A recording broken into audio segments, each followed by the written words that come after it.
নমস্কার বন্ধুরা, রোজকার ঘরকন্নার একটা নতুন ভিডিওতে আপনাদের স্বাগত। আজ আমি বানাবো বিনা চালে ঝুরঝুরে পোলাও। এই ঝুরঝুরে পোলাও বানানোর জন্য আমার লাগবে ডালিয়া।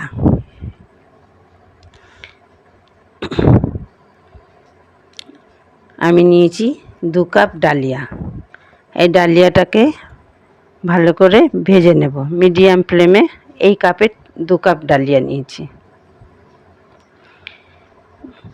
মিডিয়াম ফ্লেমে ডালিয়াটাকে ভালো করে ভাজবো যতক্ষণ হলুদ থেকে সাদায় পরিণত হবে ততক্ষণ পর্যন্ত। কিন্তু মানে কড়া ভাজা যাবে না। এখন কীরকম কালার চেঞ্জ হয়ে গেছে, এটা সাদা হয়ে গেছে। এবার এই ডালিয়াটাকে একটা পাত্রে নাবিয়ে নেব।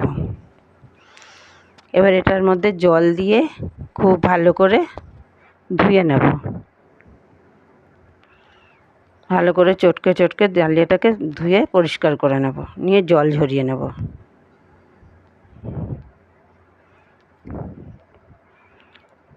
ডালিয়াটা ভালো করে ধুয়ে নিয়েছি।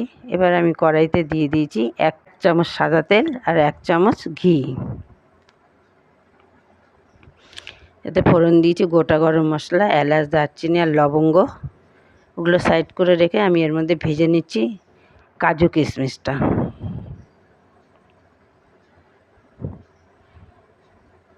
আমি কিছুটা পরিমাণ কাজু আর কিশমিশ একসঙ্গে মিশিয়ে এটাকে ভেজে নিলাম। কিশমিশটা কালার চেঞ্জ হয়ে গেলেই এটাকে নাবিয়ে নেব।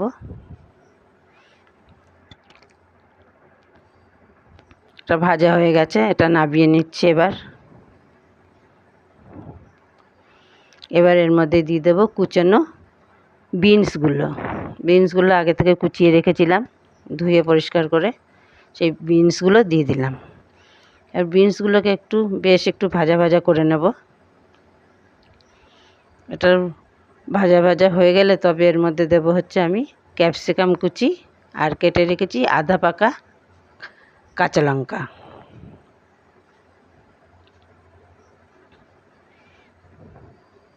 আর বিনসগুলো ভালো করে ভেজে নিচ্ছি। এগুলো একটু বেশ ভাজা মতো হয়ে আসলে তবে দেব ক্যাপসিকাম কুচিটা। এবার দিয়ে দিচ্ছি ক্যাপসিকাম কুচি।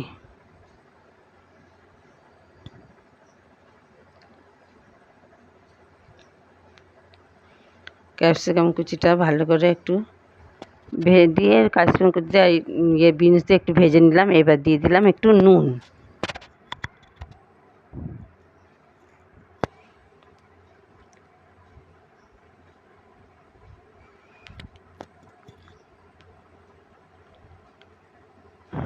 ক্যাপসিকাম কুচি আর বিনসটা বেশ নরম হয়ে গেছে, ভাজা হয়ে আসছে।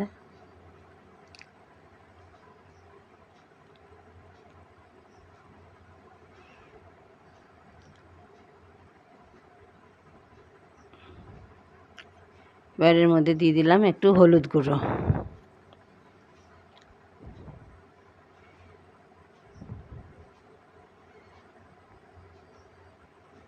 হলুদ গুঁড়ো দিয়ে সবজিটা একটু নেড়ে নিলাম। এবার এর মধ্যে দিয়ে দেবো লঙ্কা কুচিটা। লঙ্কা কুচি দিয়ে এবার নেড়ে চেড়ে এর ভেতর দেবো জল ঝরানো ডালিয়াটা ধুয়ে রেখেছিলাম, একদম জল ঝরে গেছে, এখন ঝরঝরে।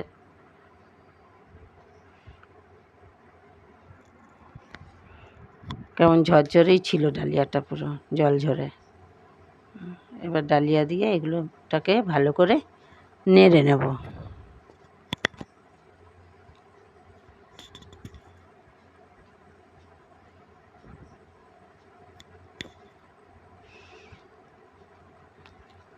ডালিয়া আর সবজি দিয়ে ভালো করে নেড়ে নিলাম। এবার এর মধ্যে দিয়ে দেবো ওই কাজু কিশমিশ ভাজাটা।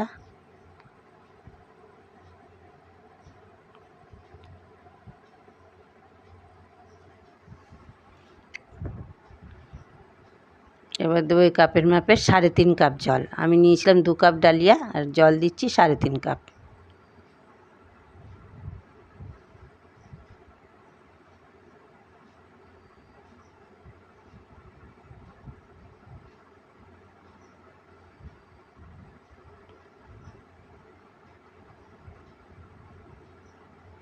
এবার এটাকে 5 মিনিটের জন্য ঢাকা দিয়ে রাখবো। পারলে মাঝে একটু তুলে নাড়া দিয়ে দিলেই হয়। দেখুন 5 মিনিট পরে দেখুন কেমন থকথকে মতন হয়ে গেছে, জলটা সব টেনে নিয়েছে। এখনও গায়ে অল্প অল্প জল আছে। আমি নেড়ে চেড়ে আরেকটু ঢাকা দিয়ে দেবো 2 মিনিটের জন্য। আমি কিন্তু এটা রান্নাটা করছি লো ফ্লেমে, মিডিয়াম টু লো ফ্লেমে রেখেছি। এবার আবার 2 মিনিটের জন্য ঢাকা দিয়ে বসিয়ে দেব। দেখুন 2 মিনিট পরে নামিয়ে দিয়েছি। ঢাকা নামিয়ে দেখুন কতটা ঝরঝরের মতো হয়ে গেছে। এবার দিয়ে দিলাম চিনি দিয়ে দিলাম আমি 3 চামচ। নুন মিষ্টিটা যে যেমন খাবেন তার তেমন নিজের মনের মতো করে দেবেন।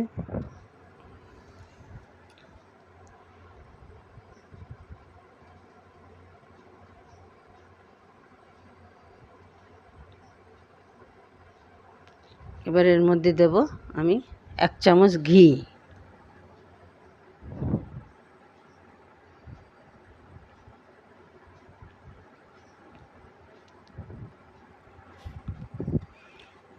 ঘিটা দিয়ে ভালো করে নেড়ে নেব। তারপরে এর মধ্যে দেব গরম মশলার গুঁড়ো।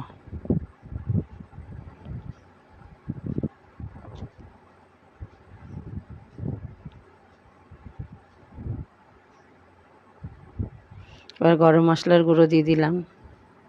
দেখুন এখনই অনেকটা ঝরঝরে হয়ে গেছে।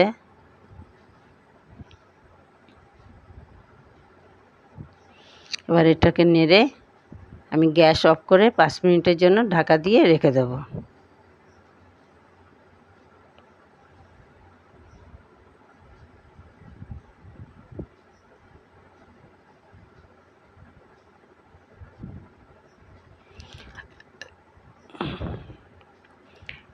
আমার এই রেসিপিটা যদি ভালো লেগে থাকে তাহলে লাইক, কমেন্ট, শেয়ার করবেন, একটা সাবস্ক্রাইব করে দেবেন। এখন 5 মিনিট পর এটাকে 5 মিনিট পরে নামিয়ে নিলাম। দেখুন কতটা ঝরঝরের মতো হয়ে গেছে। এটা আরও ঝরঝরে হবে। এটাকে 10 মিনিট হাওয়ায় রাখতে হবে। 10 মিনিট হাওয়ায় রেখে আমি এখন এটাকে 10 মিনিটের জন্য হাওয়ায় রেখে দেব। দেখুন 10 মিনিট পরে দেখুন কতটা ঝরঝরে। এটা ঠান্ডা হয়ে গেছে আর একদম ঝরঝরে পোলাও তৈরি হয়ে গেছে। বিনা চালে ঝরঝরে পোলাও। পোলাওটা খেতেও যেমন টেস্টি তেমন স্বাস্থ্যের পক্ষেও ভালো। নমস্কার বন্ধুরা।